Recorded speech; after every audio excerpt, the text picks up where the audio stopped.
இந்த படத்துக்கு மோடு முட்டின்னு படம் வச்சிருக்கலானே, காடு வெட்டிலாம் வேஸ்ட், மோடு முட்டின்னு வச்சிருக்கலாம். காடு வெட்டி குரு எதுக்கு போராடினாருன்னு அவருக்கும் தெரியாது. காடு வெட்டி என்கிற மோடு முட்டி படம் முழுக்க முழுக்க வண்ணம். நம்ம பசங்க எல்லாம் படிச்சு வாழ்க்கையில முன்னேறட்டும் அப்படின்னு சொல்லியிருந்தா ஏத்துக்கலாம். உன்கிட்ட இருக்கக்கூடிய சிறுத்தைகளை கூட்டுவா, நான் என்கிட்ட இருக்கக்கூடிய சிங்கங்களை கூட்டு வரேன், 2 பேரும் வச்சு இது மோதி பாத்துக்குவோம். இதை விட ஒரு பெரிய கேள்வி கூத்து என்ன அப்படின்னா, ஒரு பெரிய அபாயம் என்ன அப்படின்னா, பாஜக பேசுற இந்துத்துவாவை இன்னைக்கு ஒரு 1 இயர் பேசிக்கிட்டு இருக்கோம். இன்னைக்கு நாம இந்த சமூகத்துல இந்த நிலையில இருக்கிறதுக்கு இந்த சனாதனம் தான் காரணம், இந்த பார்ப்பினியம் தான் காரணம்ங்கிறத தெரியாம அதை மறந்துட்டு இன்னைக்கு அதே பார்ப்பினியத்துக்கு அடிமையாகிட்டு இருக்காங்கன்னு சொல்ல வரோம். நாம பிற்படுத்தப்பட்ட மக்கள் அப்படின்னா நம்மள பிற்படுத்தியவர்கள் யாரோ அவங்களுக்கு எதிராக தானே போராடணும். அப்படி இருந்தது ஒரு காலகட்டம். தமிழரசன்கள்லாம் வாழ்ந்த காலத்துல வாழ்ந்த சமூகத்துலதான் ராமதாஸ், காடு வெட்டி குரு இப்படிப்பட்ட சாதி வெறியர்களும் வாழ்ந்துட்டு இருக்காங்க, மக்கள் மத்தியில பரப்பிக்கிட்டு இருக்காங்க. இந்த நாடக காதல்னு கண்டென்ட் இவங்க சொல்றது என்ன? எத்தனை தலித் இளைஞன் அந்த மாதிரி பண்ணிருக்கான்? அப்படியே எங்காவது ஒரு விஷயம் நடந்திருந்தாலும் சொல்றேன், அதற்கு ஒட்டுமொத்த சமுதாயத்தையும் எப்படி சொல்லலாம்? எனக்கு தெரிஞ்சு எத்தனையோ பிள்ளைங்க, வன்னியர் பிள்ளைங்க வாழாம வந்திருக்குனே. வன்னியர்கள் கல்யாணம் பண்ணியுமே. ஆமாண்ணே. அப்ப அதுக்கு பேர் என்ன? இதே வன்னியர் பொண்ண ஒரு வன்னியர் பையன் லவ் பண்ணி கல்யாணம் செஞ்சதுக்கு ஓட விட்டு வெட்டி கொள்றானுங்க.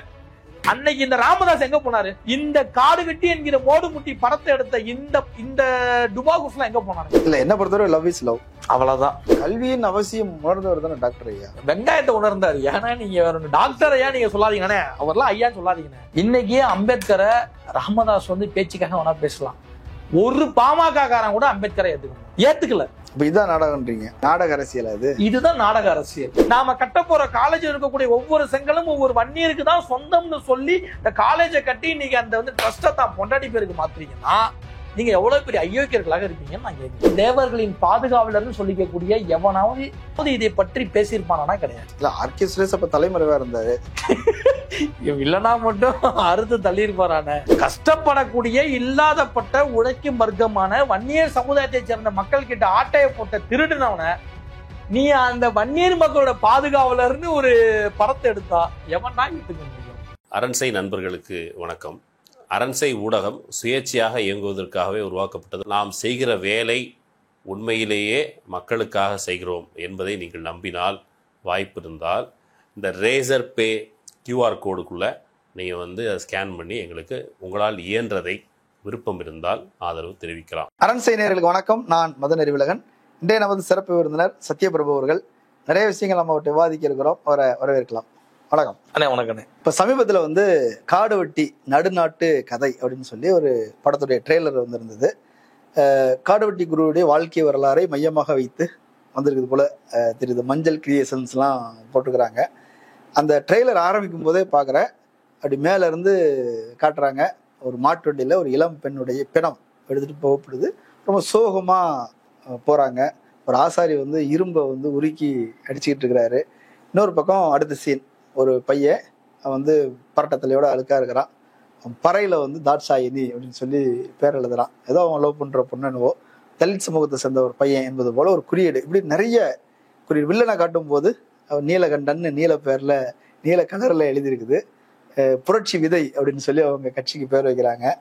இவங்க பார்த்தீங்கன்னா மஞ்சள், சிங்கம், ஜீப்பு, கம்பீரம், பெண்களை பாதுகாக்கிறது அப்படிங்கிறது தான் படத்துல சொல்றாங்க. நம்ம பொண்ணை அடுத்தவன் தொடக்கூடாது, அடுத்தவன்றது யார், சொந்த சாதிக்காரனே தொடக்கூடாதுன்னு சொல்றாங்களா அல்லது என்னன்னு எனக்கு புரியல. பொண்ணை தொற்றக்கூடாது, பொண்ணை பாதுகாக்கணும் அப்படின்ற மாதிரி ஒரு படம் எடுத்து வச்சிருக்கிறாங்க. ஏதோ லவ் ஜிகாத்துக்கு எதிராக காடு வெட்டி குரு போராடி இருக்கிறாரு என்பது போல அதை பார்க்கும்போது எனக்கு புரியுது. நீங்க அந்த பகுதியில வாழ்ந்த நபர் அப்படிங்கிறதுனால உங்கள்கிட்ட அதை கேட்டா தெரியும் அப்படின்னு நினைக்கிறேன்.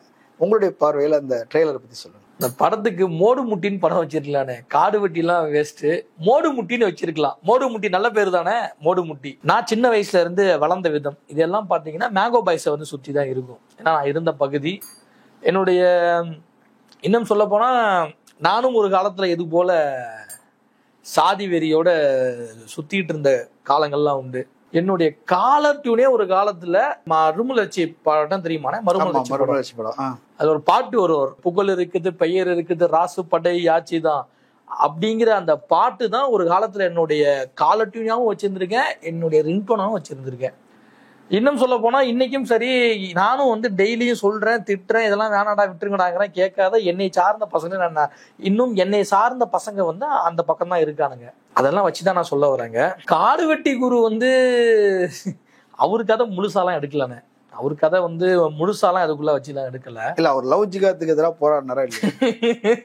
நாடக காதல் சொல்றாங்க, பிஜேபி லவ் ஜிகாத் அப்படின்னு சொல்றாங்க. ஆனா காடு வெட்டி குரு எதுக்கு போராடினாருன்னு அவருக்கும் தெரியாது.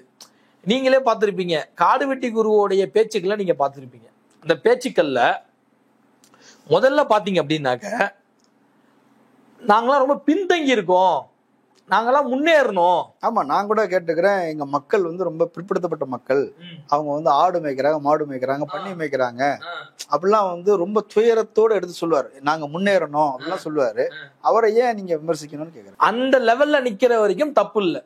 ஆனா அதே காடு வெட்டிக்கு ஒரு இன்னொரு முறை பேசும்பொழுது என்ன பேசுவாருன்னா, நாங்களாம் ஆண்ட பரம்பரை, எங்களுக்குன்னு ஒரு வரலாறு இருக்குது, பெரிய வரலாறு இருக்கு, நாங்களாம் இங்க இருந்து அது வரைக்கும் கட்டி ஆண்ட, நாங்க மூவேந்தரும் எங்க ஜாதி தான், ஆமா நாங்களாம் இப்படி, நீ உன் சிறுத்தையெல்லாம் கூட்டு வா, நான் என் சிங்கத்தெல்லாம் கூட்டு வரேன். சண்டை போடுறதுக்கா? அவன் யார சொல்றாருன்னு உங்களுக்கு தெரியும். எப்ப நீ உன் பக்கத்துல இருக்க பசங்களெல்லாம் நல்லா படிக்க சொல்லு, நானும் என்கிட்ட இருக்க பசங்களெல்லாம், அதாவது நானும் இந்த பக்கம் உள்ள பசங்களெல்லாம் நல்லா படிக்க சொல்றேன், 2 பேரும் இணக்கமா இருப்போம், 2 பேரும் சேர்ந்து வாழுவோம், 2 பேரும் ஒத்துமையா இருப்போம், நம்ம பசங்கெல்லாம் படிச்சு வாழ்க்கையில முன்னேறட்டும் அப்படின்னு சொல்லியிருந்தா ஏத்துக்கலாம்.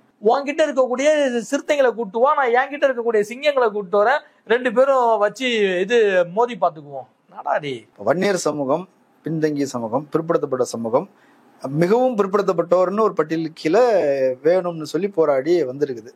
இந்த பக்கம் பறையர் சமூகம், அவங்களும் ரொம்ப பின்தங்கிய சமூகமா இருக்கிறாங்க, தலித்துகளாக ஐடென்டிஃபை பண்ணி, ஷெட்யூல் காஸ்ட். 2 பேருமே பின்தங்கி இருப்பதற்கு காரணம், வன்னியர் பின்தங்கி இருப்பதற்கு தலித்துகள் காரணம் இல்லை, தலித்துகள் பின்தங்கி இருப்பதற்கு வன்னியர்கள் காரணம் இல்லை. மன்னராட்சி காலகட்டங்கள் இவங்க யாரை பெருமையா சொல்றாங்களோ அந்த மன்னராட்சி காலகட்டம் தான் இவங்கெல்லாம் சூத்திரர், இவங்கெல்லாம் வந்து சேரியில் இருக்கணும் அப்படின்னு மன்னர்கள் தான் செஞ்சாங்க. பார்ப்பனர்கள் ஆலோசனை சொன்னாங்க, நீ யாரை விமர்சிக்கணும், சத்திரியனையும் பிராமணனையும் விமர்சிக்கணும், ஆனா நீங்க 2 பேரையும் சண்டை போடணும், வா சண்டைக்கு வான்னு கூப்பிடுறது அது எதுக்காகன்னு கேட்குறேன். எதுக்காகவும் கிடையாதுன்னு, பெண்களை வச்சு. ஆனா அதுக்கு முன்னாடி இன்னொரு சின்ன விஷயத்த சொல்லிடுறேனே, நீங்க வேப்பூர்ல இருந்து சிதம்பரம் பக்கம் போற மாதிரி எடுத்துக்கோங்களேன். அந்த ரோட்டுக்கு இந்த பக்கம் வந்து பாத்தீங்கன்னா வன்னியர்ஸ் இருக்காங்க, ரோட்டுக்கு இந்த பக்கம் பாத்தீங்கன்னா பறையர்ஸ் இருக்காங்க. 2 பேருமே ரொம்ப கஷ்டப்படுறாங்க, 2 பேரும் கஷ்டப்படுறாங்க. 2 பேருமே ஆடு மேய்க்கிறாங்க, மாடு மேய்க்கிறாங்க, பண்ணி மேய்க்கிறாங்க, பண்ணி வளர்க்குறாங்க. இதை நான் வந்து இழிவா சொல்லல, பார்க்கின்ற தொழில சொல்றேன். பின்தங்கிய மக்கள் அவங்க தொழில செய்யறாங்க. ஆமா. ஆனா இந்த பக்கத்துல இருக்கக்கூடிய பறையர்ஸ் நாங்கன்னா வாழ்க்கையில முன்னேறல, நாங்க வந்து அதாவது நாங்க வாழ்க்கையில வாழ்வாதாரத்துல நாங்க முன்னேறணும், நாங்க அதிகாரத்துக்கு வரணும்னு சொல்றாங்க. அது நியாயமான விஷயம், மூமெண்டே மொத்தமா அதுதான். ஆமா. ஆனா இந்த பக்கத்து உள்ள இவன் என்ன சொல்றான் அப்படின்னா, வன்னியர்ஸ் என்ன சொல்றாங்க அப்படின்னா, நாங்களாம் ஆண்ட பரம்பரை. வன்னியர்கள் அப்படி சொல்லலையே, வன்னியர்கள் வச்சுட்டாங்க. பாமக சார்பில் உள்ளவங்க சொல்றாங்க. பாமக பேசுற அஜந்தாவே நீங்க ஒவ்வொரு வன்னியரும் பேசிட்டு இருக்காங்க. இதை விட ஒரு பெரிய கேள்வி கூத்து என்ன அப்படின்னா, ஒரு பெரிய அபாயம் என்ன அப்படின்னா, பாஜக பேசுற இந்துத்துவாவை நீங்க ஒவ்வொரு வன்னியரும் பேசிக்கிட்டு இருக்காங்க. இன்னைக்கு நாம இந்த சமூகத்துல இந்த நிலையில இருக்கிறதுக்கு இந்த சனாதனம் தான் காரணம், இந்த பார்ப்பினியம் தான் காரணம்ங்கிறத தெரியாம அதை மறந்துட்டு இன்னைக்கு அதே வந்து பார்ப்பினியத்துக்கு அடிமையாகிட்டு இருக்காங்கன்னு சொல்ல வரேன். நாம பிற்படுத்தப்பட்ட மக்கள் அப்படின்னா நம்மளை பிற்படுத்தியவர்கள் யாரோ அவங்களுக்கு எதிராக தானே போராடணும். ஆனா அப்படி இல்லையே. இப்ப அப்படி இருந்தது ஒரு காலகட்டம், நீங்க சொல்லக்கூடிய காலகட்டம் வந்து இன்னைக்கு நான் சொல்றேன், இதே ஜெயங்கொண்டம், இது அரியலூர், கடலூர் சார்ந்த பகுதிகளில் வாழ்ந்த பொது உடைமை போராளியான தோழர் தமிழரசன் போன்றவங்கலாம் இதுக்காக தான் வந்து போராடினாங்க, ஆதிக்கத்தை எதிர்த்து போராடினாங்க, சாதி ஒழிப்புக்காக வந்து போராடினாங்க. இன்னமும் சொல்ல போனா தோழர் தமிழரசன் வந்து சாதிய அடக்குமுறையில எவெல்லாம் ஈடுபடுறோம்னா அவனெல்லாம் கட்டி வச்சு அடிச்சிருக்காரு. வன்னியர்ஸே கட்டி வச்சு அடிச்சிருக்காரு. இன்னைக்கும் உண்டு, வரலாறு உண்டு. இன்னைக்கும் தோழர் தமிழரசனுக்கு பல இடங்கள்ல தங்க வச்சு சோறு போட்டது, பல இடங்கள்ல தங்க வச்சு ஆயுதம் தயாரிப்பதற்காக பல விதங்கள்ல உதவியாக இருந்தது. இன்னமும் சொல்ல போனா தோழர் தமிழரசன் நடத்திய இயக்கங்கள்ல அவர் கூடவே சாதி ஒழிப்புக்காக, மக்கள் முன்னேற்றத்துக்காக பாடுபட்டது பறையர் சதியும். இன்னைக்கும் அந்த பகுதியில வரலாறு உண்டு. இப்படிப்பட்ட தமிழரசன் வந்து சொன்ன ஒரு வாக்கியம் என்ன அப்படின்னா, சாதி ஒழிப்பு சாத்தியமில்லையில் தமிழ் தேசியம் சாத்தியமில்லைன்னு சொன்னாரு. சாதி ஒழிப்பு சாத்தியமில்லையில் தமிழ் தேசியம் சாத்தியமில்லைன்னு சொன்னாரு. இப்படிப்பட்ட தமிழரசன்கள்லாம் வாழ்ந்த காலத்துல, வாழ்ந்த சமூகத்துலதான் ராமதாஸ், காடுவெட்டி குரு, இப்படிப்பட்ட சாதி வெறியர்களும் வாழ்ந்துட்டு இருக்காங்க, மக்கள் மத்தியில பரப்பிக்கிட்டு இருக்காங்க சொல்ல வரேன். கம்யூனிஸ்ட் இயக்கம் ரொம்ப தீவிரமாக பரவியது 2 பகுதி. ஒன்று வன்னியர்கள் இருக்கக்கூடிய பகுதி, இன்னொன்று தஞ்சை சுற்றுவட்டார பகுதி. இந்த ரெண்டுமே வேற வேற. அங்க வந்து வளமான பகுதி, இது ட்ரையான பகுதி. வெவ்வேறு காரணிகள் உண்டு. அங்க பண்ணையார், பண்ணையடிமை அப்படின்னு ஒன்று இருந்தது. இங்க கந்துவட்டி கொடுமை, சுரண்டல், வறுமைக்கு எதிரான போராட்டம், 2 பக்கமே கம்யூனிஸ்ட் இயக்கங்கள் தீவிரமாக வளர்ந்தது. கம்யூனிஸ்ட் இயக்கங்களில் பறையர்களும் வன்னியர்களும் தீவிரமா ஆக்டிவா இருந்தாங்க. கலப்பு திருமணங்கள் ரொம்ப சகஜமா நடந்த பகுதி. நான் தருமபுரி வரைக்கும் பயணம் பண்ணி பார்த்துருக்கிறேன். சாதி மறுப்பு திருமணங்கள் ரொம்ப சகஜமா நடந்திருக்குது. எல்லாரும் ஒன்னா புழங்குறது அப்படிங்கிறது இருந்திருக்குது. பெங்களூருக்கு போறாங்க வேலைக்கு, ஒன்னா போறாங்க, பஸ் ஏறி போறாங்க, ஒன்னா சமைச்சு ஒன்னா உட்காந்து சாப்பிட்டு ஒன்னா அப்படி சொல்றாங்க. என்கிட்ட நான் போயிருந்தேன், கலாய்வுக்கு போயிருந்தேன் 2011 இளவரசன் திவ்யா பிரச்சனையை ஒட்டி. அப்போ வந்து சொல்றாங்க, ஒன்னா சமைச்சு ஒன்னா சாப்பிட்டு ஒன்னா சரக்கு அடிச்சு ஒன்னா தூங்கி ஒன்னா எந்திரிச்சு ஒன்னா போய் வந்திருக்கிறோம் அப்படின்னு சொல்லியிருக்கிறாங்க. அந்த பகுதிகளில் வந்து இப்படி ஒரு பெரிய மாற்றம் நிகழுது இல்லை. இப்போ பாமக வரும்போது தாங்கள் ஒரு முற்போக்கான கட்சின்னு சொன்னாங்க. நாங்க வந்து ஒரு புரட்சிகரமான கட்சி, பாட்டாளி மக்கள் கட்சி, உழைக்கும் வர்க்கத்துக்கான கட்சி, அம்பேத்கருக்கு செல்ல தரக்கிறோம் அப்படின்னாங்க. இன்னொரு பக்கம் கார்ல் மார்க்ஸ், இந்த பக்கம் பெரியாரு, அம்பேத்கர், இவங்க தான் எங்க தலைவர்கள்னு சொன்னாங்க. அப்படிப்பட்ட கட்சி இப்படி ஏன் சீரழிஞ்சு போச்சு? இதுவும் ஒரு விதமான அரசியல் தான். இன்னும் சொல்ல போனா கூட்டம் வரணும்ல. இன்னும் சொல்ல போனா இந்த பொலிட்டிக்கல்ல இந்த ராமதாஸ் போன்றவங்க நீங்க சொன்ன மாதிரி காரல் மார்க்ஸ் எல்லாம் காமிச்சுதான் வந்தாங்கன்னு வச்சுப்போமே. ஆனா இதெல்லாம் பேசுறதுக்கு ராமதாஸுக்கு தகுதி இருக்கானா? தகுதி இல்லைன்னு சொல்லுவேன். என்ன நாடக காதல்னு ஒரு விஷயத்த அப்படிங்கிற கண்டென்ட் வந்து யார் கொண்டு வந்தா சமூகத்துல? ராமதாஸ் தான் கொண்டு வராரு. இளவரசன் திவ்யா பிரச்சனை ஒட்டி அது. இதே காதலை பத்தி காரல் மார்க்ஸ் என்ன சொல்லியிருக்காருன்னு உங்களுக்கு தெரியும். அது மனித இயல்பு. அதெல்லாம் யாராலையும் வந்து மறுக்கவும் முடியாது, தடுக்கவும் கூடாது. இதுதான் உண்மை. இந்த நாடக காதல்னு கண்டென்ட் இவங்க சொல்றது என்ன? ட்ரெய்லர்ல வருத, என்ன உயிரே கொடுப்பேன்னு சொன்னா கையில எல்லாம் பிளேட் எல்லாம் வச்சு அறுத்துக்கிட்டா அப்படின்னு சொல்லி காட்டுறாங்க. முதல்ல அந்த பொண்ணை காட்டும் போது அப்படி பளிச்சுன்னு இருக்குது. மஞ்சள் பூக்களுக்கு நடுவுல ஒரு மஞ்சள் கலர்ல மஞ்சள் அழகா இருக்குது. அப்புறம் பின்னாடி காட்டும் போது ரொம்ப வறுமையில ஏழ்மையில ஒரு குடிசைக்கு முன்னாடி ஒரு சேரி அப்படின்றது ஒரு சிம்பிள் மாதிரி, அதுக்கு முன்னாடி நின்று ரொம்ப சோகமா தான் ஏமாந்துட்டு எல்லாம் ட்ரெய்லர்ல காட்டுறாங்க. எத்தனை தலித் இளைஞன் அந்த மாதிரி பண்ணிருக்கான். அப்படியே எங்காவது ஒரு விஷயம் நடந்திருந்தாலும் சொல்றேன், அப்படியே எங்காவது ஒரு விஷயத்துல எவனா ஒருத்த செஞ்சிருந்தாலும் அதற்கு ஒட்டுமொத்த சமுதாயத்தையும் எப்படி சொல்லலாம்? ஒண்ணு. செகண்ட், இதே இவங்க சொல்ற வன்னியர் சாதியில பிறந்த எத்தனை பேர் பிள்ளைய கல்யாணம் பண்ணிட்டு போய் நல்லா வாழ வச்சுட்டு இருக்கான்? எத்தனை பேர் வாழ வச்சுட்டு இருக்கான்? இல்ல சொந்த சாதி. எனக்கு தெரிஞ்சு எத்தனையோ பிள்ளைங்க வன்னியர் பிள்ளைங்க வாழாம வந்திருக்குண்ணே. வன்னியர்கள் கல்யாணம் பண்ணியுமே. ஆமாண்ணே. அப்ப அதுக்கு பேர் என்ன? ராமதாஸ். அதுக்கு பேர் என்ன? இன்னொரு விஷயத்த நான் இன்னும் நான் பர்டிகுலரா சொல்றேன். இந்த இடத்துல நான் வந்து சமூகத்தை சொல்ல விரும்பல. ஒருத்தன் தலித் அல்லாதவன், ஒரு பெண் வந்துன்னா தலித், அவங்கள இவன் காதலிக்கிறான். பல பிரச்சனைகளுக்கு மத்தியில அந்த பொண்ணை இவன் கல்யாணம் பண்றான். கல்யாணம் பண்ணி இவங்க வந்து காதலிக்கும் காலகட்டத்திலேயே அந்த பொண்ணு படிச்ச வேலைக்கு, அந்த வந்து பொண்ணு படிச்ச படிப்புக்கு வேலை கிடைச்சிருது. அவங்க வந்து டீச்சர் ஆயிடுறாங்க ஸ்கூல்ல, கவர்மெண்ட் ஸ்கூல்ல டீச்சர் ஆயிடுறாங்க. அதுக்கப்புறம் இவன் அந்த பொண்ணை கல்யாணம் பண்றான். இவன் 10வது கூட தாண்டல, அவங்க எம்எஸ்சி எம்எட் வரைக்கும் படிச்சிருக்காங்க. கல்யாணம் பண்ணி ஒரு கட்ட வரைக்கும் நல்லா வாழ்றாங்க. இவன் எந்த வேலைக்குமே போறது இல்லை. குடும்பத்தையும் அந்த அக்கா தான் பாத்துக்கிறாங்க. இவனுடைய தாய் தகப்பன், இவனுடைய குடும்பம் வந்து இவன் அந்த பொண்ணை கல்யாணம் பண்ணிக்கிட்டதுனால இவன் கிட்ட இருந்து பிரிஞ்சிருக்காங்க. இவனுக்கு ஒரு வந்து 2 குழந்தைகள் ஆகுது. ஒரு 7-8 வருஷம் கழிச்சு அப்படியே கொஞ்சம் கொஞ்சமா அவங்க தாய் தகப்பன் சொந்த பந்த குடும்பத்து கூட எல்லாம் பேச ஆரம்பிக்கிறான். அந்த இவனுடைய காடு வீடு எல்லாம் உனக்கு வருது. இதுக்கு முன்னாடி காடு வீடு இல்லாம நிர்கதியா நின்னான். அன்னைக்கு இவன் வந்து 8 வருஷமா காதலிச்சு கல்யாணம் செஞ்சுக்கிட்ட மனைவிதான் எல்லாமே. ஆனா இவனுடைய தாய் தகப்பன் இவனுடைய வந்து சொந்த பந்தெல்லாம் வந்ததுக்கு அப்புறம் இவனுக்கு சேர வேண்டிய சொத்து வீடு எல்லாம் இவனுக்கு வருது. வந்ததுக்கு அப்புறம் அந்த அக்காவை சாதியை சொல்லி திட்டுறான். அப்ப அந்த அக்காவோட சாதி இவனுக்கு தெரியுது. தினந்தோறும் திட்டுறான், அடிக்கிறான், சிகரெட்டால சூடு வைக்கிறான். அந்த அக்கா தற்கொலை பண்ணிக்கிட்டாங்க. இது உண்மையா? உண்மை. நான் உன்னுடைய வந்து சமுதாயம் சொல்ல விரும்பல, இது உண்மை. இதுக்கு என்ன பேர் கொடுக்கலாம்? இல்ல, இதுக்கு சாதி காரணம் கிடையாது. அவன் செஞ்சது தப்பு. அதுக்காக அவன் ஒட்டுமொத்த சமுதாயத்தையுமே யாரும் குத்தம் சொல்லல. அவன் பொறுப்பு இல்லாம இருந்திருக்கிறான். ஆமா. இன்னைக்கு சொந்தத்துல கல்யாணம் பண்ணி வச்சு எத்தனை பேர் வந்து மனைவிக்கு தெரியாம இன்னொரு பெண் கூட தொடர்புல இருந்து அவனோட மனைவிய துன்பப்படுத்துறாங்க. இன்னைக்கு அதே சமுதாயத்துல சொந்தத்துல கல்யாணம் பண்ணி வச்சு இன்னைக்கு எத்தனை பெண்களை குடிச்சிட்டு டெய்லி வீட்டுல போய் அடிக்கிறானுங்க. நடக்குதுன்னு இதெல்லாம் சொந்த சாதிக்குள்ளே திருமணம் நடக்குதுன்னு, சொந்தத்துல நடக்குதுன்னு, சொந்த சாதியில நடக்குதுன்னு, இன்னைய வரைக்கும் நடக்குதுன்னு. இதனால எத்தனை வெட்டுக்குத்து கொலை நடந்திருக்கு தெரியுமா? அப்ப இதுக்கெல்லாம் பேர் என்ன? ஆனா ஒரு காரணம் சொல்றாங்க இல்லையா, இப்போ சொந்த பந்தத்துக்குள்ளேயோ சொந்த சாதிக்குள்ளேயோ திருமணம் செய்து வச்சா பெற்றோர்கள் வந்து சேர்ந்து பெரியவங்க சேர்ந்து திருமணம் செஞ்சு வைக்கும் போது இந்த மாதிரி கொடுமைகள்லாம் வரும். ஆனா பெரியவங்க 4 பேர் வந்து பேசி பேசி அதை சமாதானப்படுத்தி அவங்க குழந்தை குட்டி ஆளுன்னு ஆளாக்கி கொண்டு வாழ்ந்துருவாங்க. ஆனா லவ் மேரேஜ் பண்ணி போகும்போது 2 பக்கமுமே ஆதரவு இருக்காது, தனியா நிக்கணும். ஒரு கஷ்டம் வந்தா உதவுறது கூட ஆள் இருக்காது, ஒரு பிரச்சனை வந்தா பேசி நிக்கிற கூட ஆள் இருக்காது. இப்படி எல்லாம் காரணம் சொல்றாங்களே. பேசி நீங்க 4 பேர் சேர்ந்து பேசி இது வரைக்கும் எத்தனை டிவோர்ஸ தடுத்திருக்கீங்க? அது மீறி போகும்போது எத்தனை டிவோர்ஸ தடுத்திருக்கீங்க?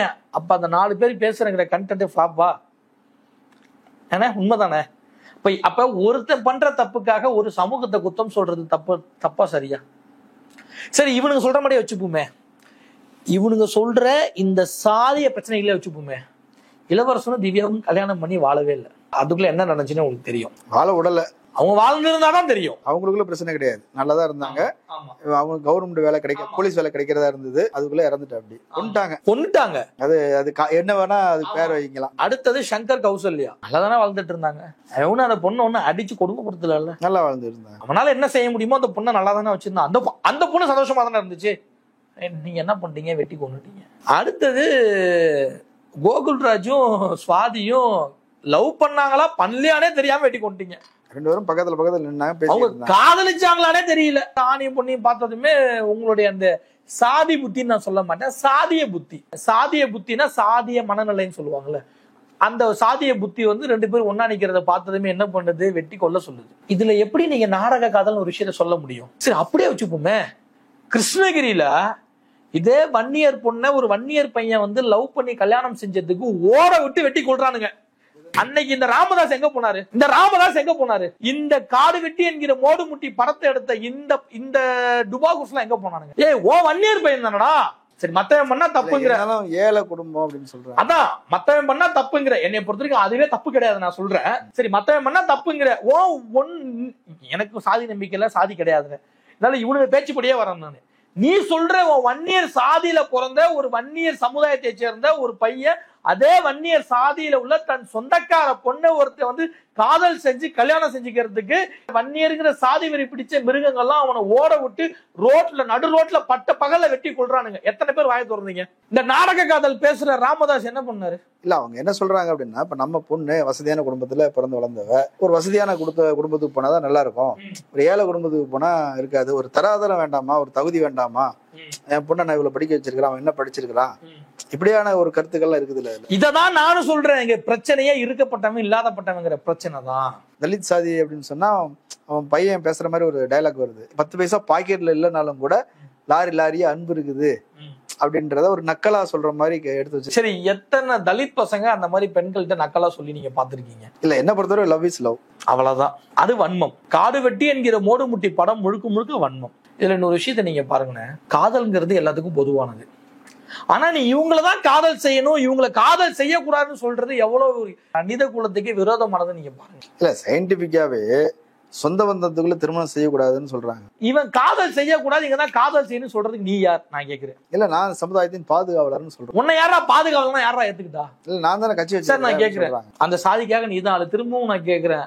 அன்புமணிக்கு மொத்தம் 3 பொண்ணு, ராமதாஸோட மகன் அன்புமணிக்கு 3 பொண்ணு, 2 பொண்ணை இருக்கப்பட்ட இடத்துல கொடுத்துட்ட, 3ஆவதா ஒரு பொண்ணை நீ சொல்ற வன்னியர் சாதியில பிறந்த, இன்னைக்கு வந்து நல்லா படிச்சு ஒரு நல்ல வேலையில உள்ள ஒரு சராசரி குடும்பத்தை சேர்ந்த ஒருத்தனுக்கு நீ பொண்ணு கொடுத்துருவியா? இல்ல, அந்த கல்யாணம் நடக்கும்போது ஒரு சர்ச்சையாச்சுது, யாரையும் ஸ்டேஜ்ல ஏற விடாம கீழே எல்லாரும் அப்படி. ஆமா, அன்புமணியும் ராமதாசும் இருக்கப்பட்ட கோடீஸ்வர வன்னியர் ஆயிடுறாங்க. அவங்களை ஐயா சின்ன ஐயான்னு கோஷம் போட்டுட்டு போறவன் இல்லாதப்பட்ட வன்னியரா வெளியே நிக்கிறான். இன்னைக்கும் கிராமங்கள்ல இதே வன்னியர் வீடுகள்ல பெண்களை தீட்டுன்னு சொல்லி ஒதுக்கி வைக்கிற சூழல் இன்னைக்கு இருக்கா இல்லையா? இருக்குங்கிற இருக்கு, எல்லா கம்யூனிட்டிலயும் இருக்குது. இருக்கா இல்லையா? இருக்கு. பெண்கள் படிக்க கூடாது, சீக்கிரமா கல்யாணம் செஞ்சு கொடுக்கணும்னு பெண்களுடைய படிப்பை பறிக்கிற நீ. இல்ல, கல்வியின் அவசியம் உணர்ந்தவர் தானே டாக்டர் ஐயா. வெங்காயத்தை உணர்ந்தாரு. ஏன்னா நீங்க டாக்டர் ஐயா நீங்க சொல்லாதீங்கண்ணே, அவர்லாம் ஐயான்னு சொல்லாதீங்கண்ணே. சத்தியமா சொல்றேன். நான் போன வாரம் பார்த்தேன், சீமான் பேசுனதை கேட்டேன். அவன் வயசுக்கு போயிட்டு வந்து நான் ராமதாஸா ஐயான்னு சொல்றத கூட ஏத்துக்கலாம். அவனோட வயசுல சின்னவரானா அன்புமணியை சின்னையாங்கிறான். நீ என்ன ரகண்டானின்னு நமக்கு வந்து நான் பார்க்க தோணுது. மரியாதை நிமித்தமா சொல்றது தானே. என்ன மரியாதையோ தெரியல. அடுத்ததுண்ணே, வீட்டுல உள்ள பெண்கள் படிக்க கூடாது, தனியா விடக்கூடாது அப்படின்னு பெண்களுடைய சுதந்திரத்தை எல்லாம் பறிச்சிட்டு, இதான் உண்மை, பறிச்சு. மகளிர் தினம் நம்ம பேசுற இன்னைக்கு மகளிர் தினம். மகளிர் தினத்தெல்லாம் கொண்டாட முடியாதுண்ணே.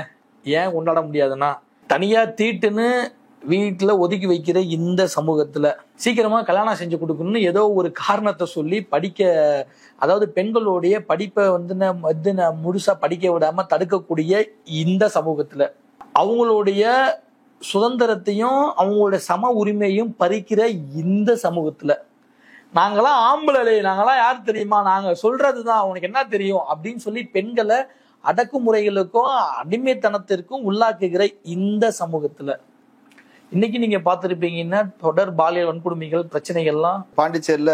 ஆமாண்ணா, சின்ன குழந்தையா இருந்தாலும் சிறுமியா இருந்தாலும் பெண்களா இருந்தாலும் இது இன்னும் வந்து சொல்ல போனா இன்னும் தாய்மார்களா இருந்தாலும் வயதானவர்களா இருந்தாலும் இன்னைக்கும் பல இடங்கள்ல பாலியல் வன்கொடுமைகளுக்கு உள்ளாக்கப்படுகிற இந்த சமூகத்துல ஒரு கர்ப்பிணி பெண்ணை பாலியல் வன்கொடுமைகள் செஞ்சு கொலைவெறி தாக்குதல் செஞ்சவனுங்களை இனிப்பு கொடுத்து வரவேற்கக்கூடிய சூழல் இருக்கக்கூடிய இந்த சமூகத்துல இந்த மகளிர் தினத்தை எப்படி கொண்டாட முடியும்னு நான் கேட்பேன். இதெல்லாம் தாண்டி நமக்காக வாழக்கூடிய நம்மளுடைய வந்து தாயா இருக்கட்டும், மனைவியா இருக்கட்டும், நம்மளுடைய தோழியா இருக்கட்டும், நம்மளுடைய வந்து அக்கா தங்கைகளாக இருக்கட்டும், நம்மளுடைய மகள்களா இருக்கட்டும், சமூகத்துக்காக போராடிட்டு இருக்கக்கூடிய சக பெண் தோழர்களாக இருக்கட்டும், யாராக இருந்தாலும், இன்னும் சொல்ல போனா கணவன் இல்லாம தாய் தகப்பன் இல்லாம தந்தைகள் இல்லாம இன்னும் சொல்ல போனா வறுமை வாட்டக்கூடிய ஏழ்மை நிலையில இருந்தும் இன்னைக்கு பல துறைகள்ல எதிர்த்து நின்று போராடி சாதிச்சிட்டு இருக்கக்கூடிய பெண்களை நாம இன்னைக்குதான் கொண்டாடணும்னு இல்லை, நாம வருஷம் முழுக்க கொண்டாடலாம். அதாவது ஆணாதிக்க மனநல இல்ல அப்படிங்கிற எவனா இருந்தாலும் அதாவது வந்து பெண்களை வருஷம் முழுக்க கொண்டாடலாம். இந்த படம் வந்து வில்லனாக சித்தரிப்பது அப்படிங்கிறது எல்லாமே தலித்துகளை அல்லது தலித் இயக்கத்தின் தலைவர்களை அவங்க ஐடென்டி பண்றது எல்லாமே நீலகண்டன், நீலம், புரட்சி விதை அப்படின்றது. இது எல்லாமே வந்து ஒரு ஒடுக்கப்பட்ட சமூகத்திலிருந்து விடுதலைக்காக போராடிக்கிட்டு இருக்கின்ற தலைவர்களை இப்படி ஒரு எதிரியாக சித்தரிக்க வேண்டிய தேவை என்ன வந்துச்சு? இல்ல ராமதாசவே கூட்டணியில இருந்தார்ல, ஒரு வந்து கட்ட வரைக்கும் தேவைப்படுது, ஒரு வந்து கட்டத்தை கட்டமைக்கிற வரைக்கும் தேவைப்படுது. இன்னும் சொல்ல போனா நம்ம தமிழ்நாட்டுல அம்பேத்கருக்கு பல இடங்கள்ல அவங்க வந்து சிலைகள் திறந்துருக்காங்க. அதுல எங்க அப்பாவும் ஒருத்தர். இன்னைக்கு அம்பேத்கரை ராமதாஸ் வந்து பேச்சுக்காக வேணா பேசலாம், ஒரு பாமக காரன் கூட அம்பேத்கரை ஏத்துக்க முடியும், ஏத்துக்கல. இதுதான் நாடகம்ன்றீங்க? ஆமா, இதுதான் நாடகம். நாடக அரசியல் அது. இதுதான் நாடக அரசியல், இதுதான் ராமதாஸின் நாடக அரசியல். வன்னியர்களுடைய முன்னேற்றத்திற்காக பாடுபட்டது நாங்க தான் இடஒதுக்கீடு வாங்கி தந்தோம், உரிமை வாங்கி தந்தோம், இன்னைக்கு வன்னியர் சமூகம் முன்னேறியதற்கு நாங்க தான் காரணம், இப்படி கிளைம் பண்ணி தானே ஓட்டு கேட்கறாங்க. அந்த இடஒதுக்கீட்டுக்காக செத்து போனவங்க குடும்பம்லாம் இன்னைக்கு என்னாச்சு தெரியுமா? இல்ல நாங்க தான் பாத்துக்கிறோம்னு சொல்றாங்கல்ல, அவங்கள தியாகியாக கொண்டாடுறோம் அப்படின்னு சொல்றாங்கல்ல. தியாகியா கொண்டாடினா போதுமான இல்ல கேக்குறேன், தியாகியா அவங்களை வந்து கொண்டாடி அவங்கள நினைவு கூறுறாங்களா, வருஷம் வருஷம் நினைவு கூறுறாங்கல்ல, அது மட்டும் போதுமான வாழ்வாதாரமே போயிடுச்சுன்னு. ஆனா இன்னைக்கு வந்து இந்த ராமதாஸ் குடும்பத்துடைய வாழ்வாதாரம் பன்மடங்கு உயர்ந்திருக்குண்ணே. எந்த அளவுக்கு உயர்ந்திருக்குன்னா, அன்புமணி சொல்றாரு, எங்களுக்கு வந்து கடற்கரை பக்கத்துல ஒரு ப்ராப்பர்ட்டி இருக்கு, மக்களே நல்லா கேட்டுக்கோங்க, எங்களுக்கு கடற்கரை பக்கத்துல ஒரு நல்ல ப்ராப்பர்ட்டி இருக்கு, அங்க இருந்து பார்த்தா டால்பின் வந்து விளையாடுறத பார்க்க முடியும்னு அன்புமணி சொல்றாரு. அந்த பேச்சு தோரணை இருக்குல்ல, அந்த வாழ்வியல் சூழல் இருக்குல்ல, ஒரு ஹை கிளாஸுக்கு போயிருக்கிறாரு. இதுல என்ன தவறு இருக்குது? இன்னைக்கு இருக்கக்கூடிய எத்தனை வன்னியர்களால இவரு சொல்ற மாதிரி கடற்கரை பக்கமா தங்களுக்குன்னு ஒரு வீடு கட்டி அந்த வீட்டுல இருந்து டால்பினை பார்க்க முடியும்? வன்னியர் சமூகத்துல இருந்து ஒருத்தர் முன்னேறி இருக்கிறாரு, பெருமைப்படணும் தானே. எனக்கு அந்த பெருமை இல்லைன்னு, என்னுடைய குடும்பம் முன்னேறினாதான் நான் பெருமைப்படணும். நான் வந்து அந்த சமூகம்னு வச்சுக்கோங்களேன், அன்புமணி குடும்பம் முன்னேறதுனால எனக்கு என்ன பெருமை இருக்க முடியும்? அன்புமணி குடும்பம் முன்னேறதுனால எனக்கு என்ன பலன் இருக்க முடியும்? இல்லப்பா, சமூகம் முன்னேறதுங்கிறதெல்லாம் உடனே நடந்துற காரியம் இல்லைல்ல. நான் சார்ந்த என்னுடைய குடும்பம் முன்னேறினாதான் எனக்கு அதுல பெருமையும் பலனும் இருக்கும்னு நம்புறேன் நான். இல்லப்பா, அம்பானி வந்து உலக பணக்கார ஆயிட்டாரு, இந்தியர்களை பெருமை கொள்ளுங்கள், அதுவே தப்பு. அம்பானி எவனோ ஒருத்தர் சொல்றான், அம்பானி கல்யாணம் இவரு தான் சொன்னாப்ல, ரஜினி தான் சொன்னாப்ல, அம்பானியோட கல்யாணம் வந்து இந்தியாவுக்கே பெருமை. அம்பானி வீட்டு பையன் கல்யாணத்துக்கு இந்தியாவுக்கு என்னடா சம்பந்தம் இருக்கு? நீ முதல்ல சொல்லு. சாதியால் எப்படி வந்து எந்த பெருமையும் பலனும் இல்லையோ அது போல அப்படின்னு கூட நம்ம வச்சுக்குவோம். ஆனா ஒரு பார்ட்டியாக வன்னியர்களுடைய முன்னேற்றத்திற்காக கடுமையாக உழைத்தோம், தியாகங்கள் செய்தோம், வன்னியர்களை எங்களுக்கு ஓட்டு போடுங்க, வன்னியர் ஓட்டு அந்நியருக்கு இல்லை, நீங்க மட்டும் உங்களுக்கு ஓட்டு போடுற நாம வந்து சின்னையாவை வந்து முதலமைச்சராக்கி அழகு பார்க்கலாம், எனக்கு ஒரே லட்சியம்தான் அன்புமணி வந்து முதலமைச்சராக பார்த்துட்டு போயிடணும். அதாவது லட்சியம் என்ன? உன் மகன் வந்து சிஎம் ஆகணும் லட்சியம். நீ என்ன தியாகம் செஞ்சல? நான் கேட்கறேன், நீ என்ன தியாகம் செஞ்சுட்ட? இன்னைக்கு உன் பையனும் நீனும் போற காடு 1.5 கோடி ரூபாய், அதாவது குறைஞ்சபட்சம் 1 கோடி ரூபாயில இருந்து 1.5 கோடி ரூபாய் கார்ல போறீங்க. வாழ்ற வாழ்க்கை பங்களால வாழ்றீங்க. உங்களுக்கு வந்து வேலை செய்யறதுக்கு 5-6 பேரு, வெளியே காவலுக்கு போலீஸ்.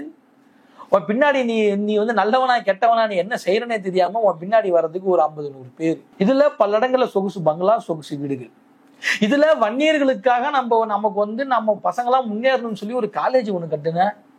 அந்த காலேஜுக்கு தெருவா ஊரா போய் வன்னியர்கள் கிட்ட காசை வசூல் பண்ணி கட்டுனேன்.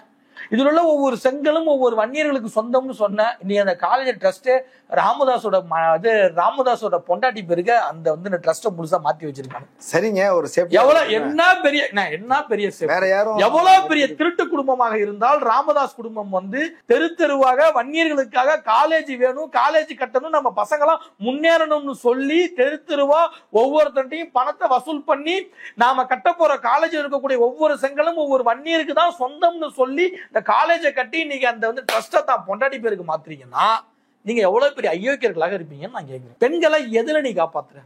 நீ எதுல காப்பாத்துற? உன் வீட்டுல தீட்டுன்னு ஒதுக்கி வைக்கிற. இல்ல அதெல்லாம் சமுதாயத்தில் உள்ள மொத்த பிரச்சனைங்க. இல்ல அததான் நான் சொல்றேன். இதெல்லாம் பண்றது யாருன்னா நீ தானே பண்ற.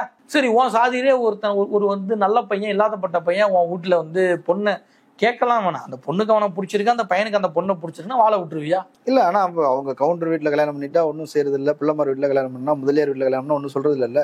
இல்லாதப்பட்ட வன்னியராக இருந்தாலும் வன்னியரும் வேணாம்னு சொல்றதுதான் இந்த இதுக்கு ஒரு பேர் வைக்கலாம், மேங்கோயிசம்னு வைக்கலாம். மேங்கோயிசம். தங்களை விட உயர் சாதியில உள்ளவங்க ஒன்னும் இது பண்ணிக்கிறது இல்ல. எனக்கு தெரிஞ்சு நானும் பாக்குறேன், தலித் வீட்டுல தலித் பையன் தலித் அல்லாத ஒரு பொண்ணை கல்யாணம் பண்ணிட்டா போய் வெட்டுறது, குத்துறது, ரகலை இதெல்லாம் இருக்குது. ஆனா தலித் அல்லாத அல்லது தங்கள் சாதியை விட உயர்ந்த சாதியில ஒரு பையனை வந்து பொண்ணு வந்து கல்யாணம் பண்ணிக்கிறா அப்படின்னு சொன்னா பேச்சுவார்த்தை எல்லாம் இருக்குது, விலகி நிக்கிறாங்க. ஆனா நாங்க டிஸ்டர்ப் பண்றது இல்ல. இப்ப நீ ஒரு டிஸ்கஷன் நடந்துச்சு. ஆமா, எங்களோட உயர் சாதியா இருந்தா நாங்க கண்டுக்கிறது இல்லைன்னு சொல்றாங்களே. அதுதான் சாதிய புத்தி, சாதிய மனநல. அந்த அளவுக்கு இவன் என்ன பண்ணிட்டான்? இவன் எத்தனை பொண்ணுங்களை அந்த மாதிரி கல்யாணம் பண்ணிட்டு போயிட்டு கொடுமைப்படுத்திட்டான். இந்த இளவரசன் திவ்யா பிரச்சனைல அதை ஒரு ஊர் பிரச்சனையாகி, அதை ஒரு மாவட்ட பிரச்சனையாகி, அதை ஒரு ஸ்டேட் பிரச்சனையாகி, இதனால பல குடும்பங்கள் பாதிக்கப்பட்டுச்சாலையான. இதுக்கெல்லாம் யாரு காரணம்? பாமகவோட அரசியல் லாபம் தான் அதுக்கு அந்த காரணம். இந்த குச்சி குளுத்தி ராமதாசினுடைய நாடக காதல்ங்கிற கண்டென்ட் தான் காரணம். இன்னைய வரைக்கும் அந்த கண்டென்ட் ஓடிட்டு இருக்கு. இப்ப அந்த படத்துல ஹீரோவோட நடிச்சிருக்கான் ஆர்கே சுரேஷ். அப்படி ரொம்ப கம்பீரமா வந்து ஃபைட் எல்லாம் பண்றாரு. ரொம்ப துணிச்சலான ஒரு 5 முத தேசிய பாதுகாப்பு சட்டம் மேல போட்டுக்கிறாங்க. போலீஸ் பத்தி நான் பயப்பட மாட்டேன், கோட்டை தாண்டி கால் எடுத்து. ஆர்கே சுரேஷ் போலீஸுக்கு பயந்துக்கிட்டு தானே நீ இன்னும் சொல்ல போனா 1 வருஷத்துக்கு மேல நீ துபாயிலே உட்காந்துருந்த. போலீஸ்க்கு பயந்துட்டு தான் உட்காந்து. படமே அதனால ரிலீஸ் பண்ணாம இருந்தாங்க. ஆமா, படமே ரிலீஸ் பண்ணாம இருந்தானுங்க. டே, இந்த ஆர்கே சுரேஷ் உட்கார்ந்து இருக்கக்கூடிய பேக் டிராப்ல, அந்த ட்ரெய்லர்ல வர ஒரு சீனு, பேக் டிராப்ல இன்னும் சொல்ல போனா சாதி ஒழிப்பு சாத்தியம் இல்லையேல் தமிழ் தேசியம் சாத்தியம் இல்லைன்னு சொன்ன ஆதிக்க வர்க்கத்துக்கு எதிராக போராடிய தோழர் தமிழரசனுடைய போட்டோவை வந்து அந்த ஃப்ரேம்ல மாட்டி வச்சிருக்காங்க. ஒரு கையில புக் எடுத்து படிச்சுட்டு இருக்கிற மாதிரி சீன் வச்சிருக்காங்க. இந்த சீன் வச்சவன செருப்பாலே அடிக்கணும்னு சொல்லுவேன் நான். தானங்க ஒரு டைரக்டர் உங்க ஃப்ரெண்ட் தானே? அவன் பெரிய டுபாக்கூர். சோலையார் முகம் பெரிய டுபாக்கூர். அது தனி கதை. அது அப்புறம் வரேன். காடு வெட்டி படத்துல ஹீரோவா நடிச்ச ஆர்கே சுரேஷோடைய தொழில் வட்டி படம் கொடுத்து வாங்குறதா? அதுதான் தாத்தா காலத்துல இருந்து பண்ணிட்டு இருக்காங்க. கந்து வெட்டி, வட்டிக்கு கொடுத்து வாங்குறது கந்து வெட்டி வேற. இதே தமிழரசன் வட்டிக்கு இந்த மாதிரி வந்து இந்த மாதிரி வட்டி தொழில் செய்யறவனை கட்டி வச்சு உரிச்சாரு. மக்களுடைய ரத்தத்தை உறிஞ்சக்கூடிய கந்து வெட்டி காரணங்களை கட்டி வச்சு அடிச்சாரு. அவர் போட்டோவை நீ எப்படி பின்னாடி வைப்ப? அவர் போட்டோவை வைக்கிறதுக்கு ஆர்கே சுரேஷ்க்கு என்ன தகுதி இருக்கு? இல்லங்க, அவர் ஒரு ஆக்டர், சினிமாக்காரர். அவன் நான் தேவருங்கிறானே. சரி, நீ தேவருங்கிற பேச்சு முடிய வர. ஒரு 4-5 மாசத்துக்கு முன்னாடி ஒரு தேவர் வீட்டு பொண்ணை ஒரு தேவர் வீட்டு பையன் கல்யாணம் பண்ணி, அதாவது ஒரு தேவர் வீட்டு பொண்ணை ஒரு தேவர் வீட்டு பையன் வந்து கல்யாணம் செஞ்சுக்கிட்டதுக்கு அந்த பையனை வெட்டி கொழுது அந்த சொந்த சமுதாயத்தை சேர்ந்தவங்க. அன்னைக்கு இந்த ஆர்கே சுரேஷ் உட்பட தங்களை தேவர்கள்னு சொல்லிக்கக்கூடிய, தேவர்களின் பாதுகாவலர்னு சொல்லிக்கக்கூடிய எவனாவது இதை பற்றி பேசியிருப்பானா? கிடையாது. இல்ல, ஆர்கே சுரேஷ் அப்ப தலைமறைவா இருந்தாரு. இல்லனா மட்டும் அறுத்து தள்ளி இருப்பாரான. இந்த ஆருத்ரா விவகாரம் இருக்கு இல்லையா, அந்த ஆருத்ரா விவகாரம் வந்து ஆர்கே சுரேஷ் துரத்திக்கிட்டே இருக்குது. சோ அதனால தலைமறைவா வந்திருந்தாருன்னா பேசியிருப்பாரு. ஆருத்ரா இதை கூட எடுத்துக்கோங்க. ஆருத்ராவில பணம் ஏமாந்ததுதான் நீங்க பாத்தீங்க அப்படின்னா காஞ்சிபுரம் பெல்ட். ஆமா, காஞ்சிபுரம், செங்கல்பட்டு, சென்னைக்கு வெளியே சுத்தி இந்த சர்க்கிள். இதுல வந்து பெரும்பான்மையான மக்கள் யாரு அப்படின்னா இவங்க வன்னியர் மக்கள் தான். அவங்க விவசாயிகள்ட்ட தான் வாங்கணும்ன்றாங்க.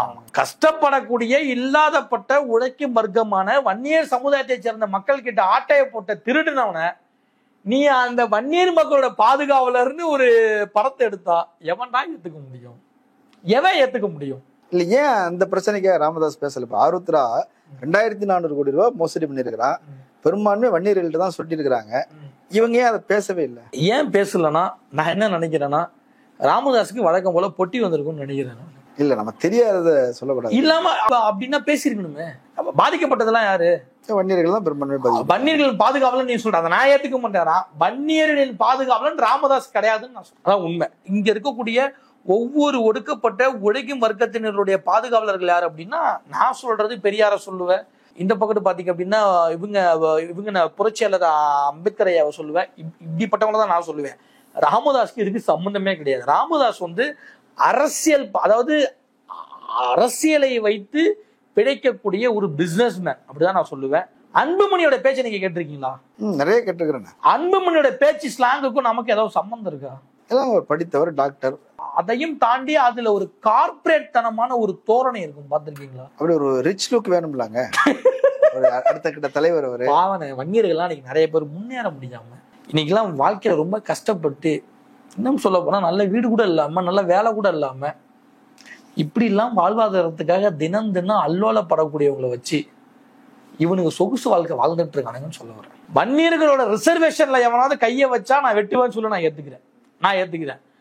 பொண்ணு மேல கையை வச்சா வெட்டுவேன்னு சொல்றேன், அதையும் ஏத்துக்கிறேன். ஒரு வந்து நான் தப்பான விதத்துல ஒரு பொண்ணு மேல ஒருத்தன் கையை வைக்கிறான்னா அதை ஏத்துக்கணும். அது எந்த ஜாதியா இருந்தாலும் ஆமா, அது இவன் சொந்த சாதியா இருந்தாலும், இவன் சொந்த சாதிக்காரனாக இருந்தாலும் ஒரு பொண்ணு மேல தவறான எண்ணத்துல கையை வச்சா வெட்டணுங்கிறேன் நானு. அது இந்த சாதி அந்த சாதி இல்ல, அது வந்து பொதுவாவே சொல்றேன் நான். அதெல்லாம் தாண்டி எவனோ எனக்கு தெரிஞ்ச வரைக்கும் அந்த மாதிரி தவறு எங்கேயும் பெருசா நடக்கல. ஆனா அப்படி ஒரு வேளை எங்கேயாவது ஒரு இடத்துல நடந்திருந்தாலும் அதே தவறு சொந்த சாதியிலையும் நடக்குதுங்கிற, அதே தவறு மற்ற சாதியிலையும் நடக்குதுங்கிற. அதற்கு சாதி காரணம் இல்லைன்னு சொல்ல வர, அது அவன் வாழ்ந்த முறை, அவனுடைய குணாதிசயங்கள் தான் காரணம்னு சொல்றேன். இப்படி ஒரு விஷயத்தை மட்டும் வச்சு ஒட்டுமொத்த சமுதாயத்தையே அந்த மாதிரி வந்து குற்றம் சொல்றத என்னால அல்ல, மனுஷனா இருக்கக்கூடிய யாராலையும் ஏத்துக்க முடியாதுன்னு நான் சொல்றேன். இப்போ காடுவெட்டி படம் அப்படிங்கிறது அவருடைய வரலாறை சொல்லுதோ இல்லையோ, ஆனா வந்து இரு சமூகங்களுக்கு இடையே ஒரு பிளவை ஏற்படுத்தும் என்பது போல ஒரு தோற்றத்தை ஏற்படுத்தி பார்த்தோன்னே எனக்கு அதிர்ச்சியா இருந்தது. என்னடா இரண்டு சமுதாயமாக அதை வந்து ஒரு பகையை ஐடென்டி பண்ணி பகையை உருவாக்குறாங்களோன்னு தோணுச்சு. இப்போ நீங்க அதை தெளிவா பேசியிருக்கிறீங்க, நிறைய விமர்சனங்களையும் சொல்லியிருக்கிறீங்க. மக்கள் பரிசீலிக்கட்டும், கலந்து கொண்டு கருத்துக்களை பகிர்ந்தமைக்கு நன்றி. இந்த படம் வரட்டும், மோடுமுட்டி படம் வரட்டும், இந்த படத்தை எடுக்கிறதுக்கு அந்த டைரக்டர் என்னெல்லாம் வேலை பார்த்தான், அவன் பேர் சோலையா ஆரம்பிக்கும், அவன் என்னெல்லாம் வேலை பார்த்தான், அவனும் நானும் யாரு, அவன் இதுக்கு முன்னாடி என்ன பண்ணிட்டு இருந்தான், இந்த படத்துல எத்தனை பேர் பணத்தை கொடுத்து ஏமாந்து போயிட்டாங்க அப்படிங்கிற கதையெல்லாம் இந்த படத்துல கதாநாயகனா சொல்லியிருக்கக்கூடிய, பெண்களின் பாதுகாவலரா சொல்லியிருக்கக்கூடிய இதே காடுவெட்டி குரு வந்து பெண்களை பாதுகாத்த லட்சணத்தை நம்ம அந்த படம் வரட்டும் கண்டிப்பா நம்ம பேசுவோம். ரொம்ப நன்றிண்ணே. நேயர்களே, மற்றொரு விருந்தினரோடு மீண்டும் சந்திக்கலாம். நன்றி.